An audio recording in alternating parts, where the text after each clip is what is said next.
I had prepared a little dossier of my case, and I sent that out to several attorneys to evaluate. I talked to the attorney Scott, and we did that initial consultation. And I could tell he had not just breezed through the documentation. He had really read it, applied facts of the law to it, and was able to explain to me in a way in which, as a layperson, I could understand the merits of my case. And I was very appreciative that 45 minutes or so on the phone allowed me to fully understand what I was up against and the merits of my potential case.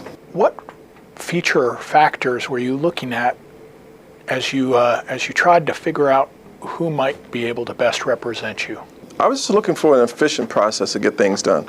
And really, one of the things I say about myself, I just believe in excellence. I always, am looking for people to do a very good job, and I try to do a good job in how I represent myself. And I just felt, something warmed my spirit. And my wife and I, we came and we met with the attorneys here, and we sat, and really for ourselves, people of faith, we prayed over it, and we said, we just feel so good about this outfit, and we think you guys are the right company to represent us. Before we agree to represent someone in a litigation capacity or a representative capacity, we have a far more thorough vetting process. That's the second stage.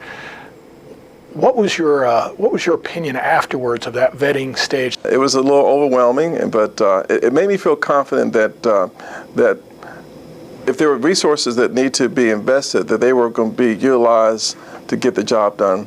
And so I felt 100% confident that this was going to be an efficient process. There wasn't going to be just money that's down the drain to expensive fees. That this was a process that was going to allow you to really see in a very short order how resources might be allocated and how quickly even what I perceived to be a very significant case could be resolved very quickly through a lot of upfront work.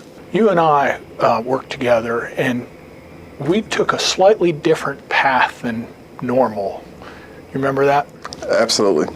Were you concerned right off that I wasn't banging on the table saying, let's threaten them and go after them, but instead saying, let's see if we can find something that might be win-win? I want to say probably one of the best pieces of advice that you gave to me was, to think about what did I want as the outcome for this? Do you want to get into long, protracted litigation, or do you want this to be resolved so you can move forward with your life? You did an outstanding job for me, Nick, and I'm so thankful that you've put me in the position I'm in today because you got me out of a very tough situation. It just, again, it reconfirmed what my wife and I knew the day we signed our engagement agreement, that this is the right firm for our family.